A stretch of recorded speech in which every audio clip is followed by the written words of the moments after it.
Alright, my name's Sam Wiki, and today we're tying a midge called the Honker. Only needs 3 materials, super simple to tie. It's a Goose Biot, just natural colored. Some Goose CDC, you could use Duck CDC too, just natural colored. Puffs or regular CDC feathers fine. And we got EP trigger point fibers. We've been killing it on the mow on this midge all winter long. And let's get started.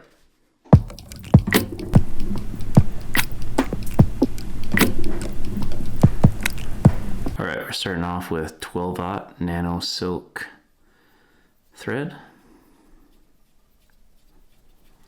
This is on an NU number 406 dry fly hook.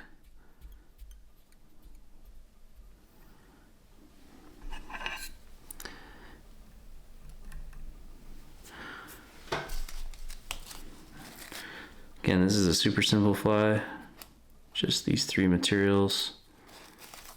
Goose Biot, just straight off the goose.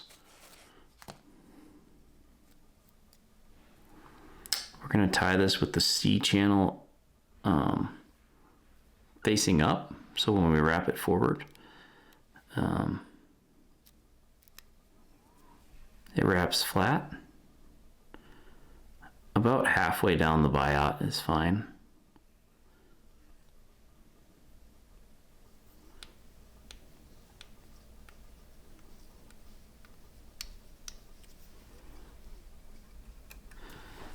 And let's see if I can find them.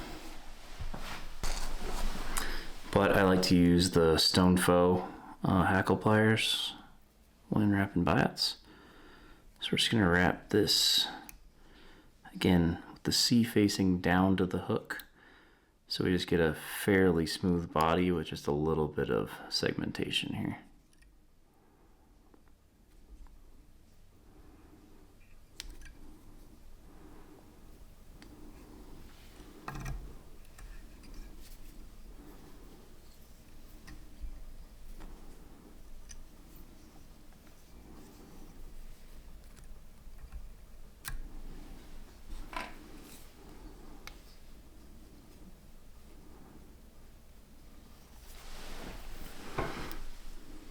All right, and then this is EP trigger point fibers.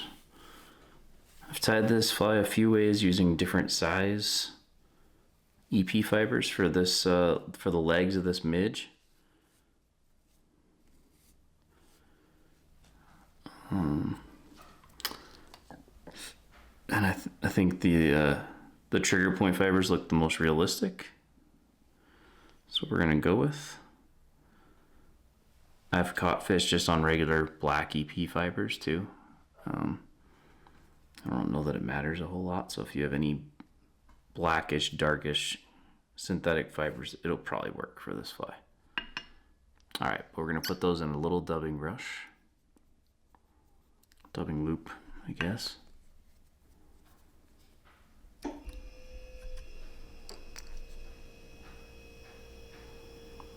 So I cut those down to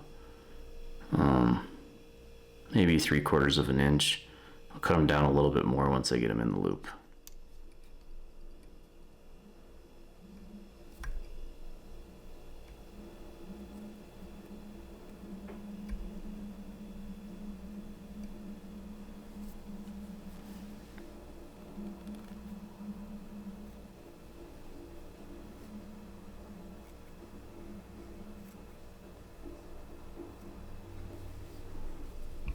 Okay, then we're just going to spin that. Should look about like that, down to about 1/2 inch.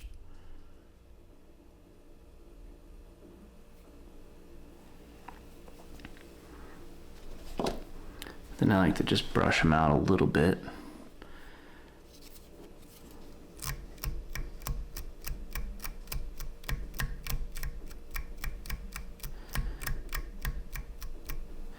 Had a lot of other stuff in there from previous flies.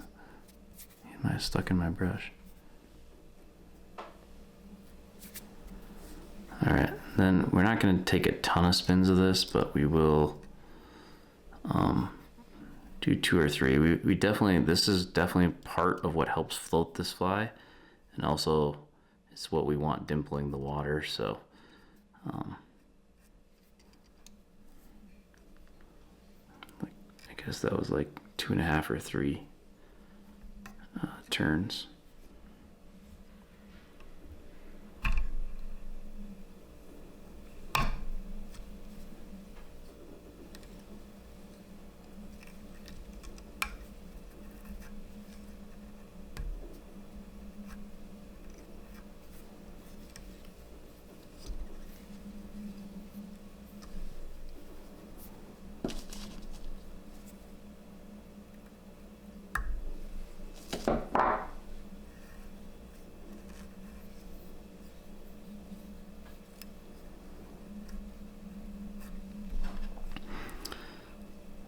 So yeah, if you look at the bottom side of a midge, they just kind of got legs going all over the place. And that is the idea with this.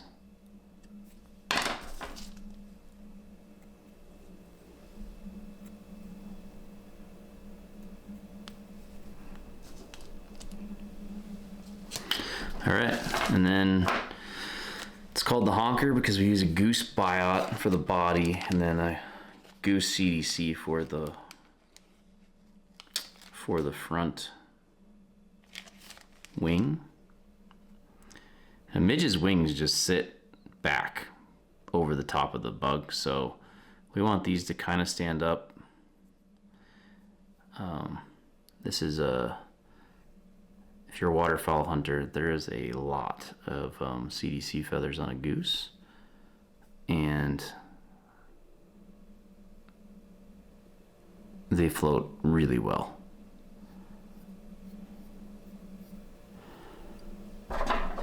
So this is a puff. You can use just a regular CDC feather as well. The regular CDC feather will look more natural in the water, but the puff, I think, just floats better. So tie them both ways. We're gonna pull all that back and just create a tiny little head, which you can mostly cover with your thread on your whip finish, but you just want that puff just to stand up right over the top of that where you cut it. And you want to leave the back part there too, because that just adds extra float and extra visibility.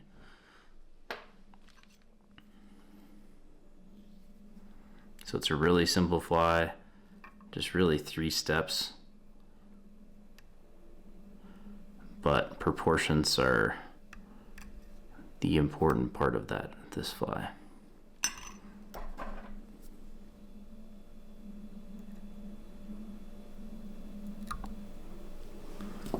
Okay, so now you got your wing standing up, should be visible from the bottom.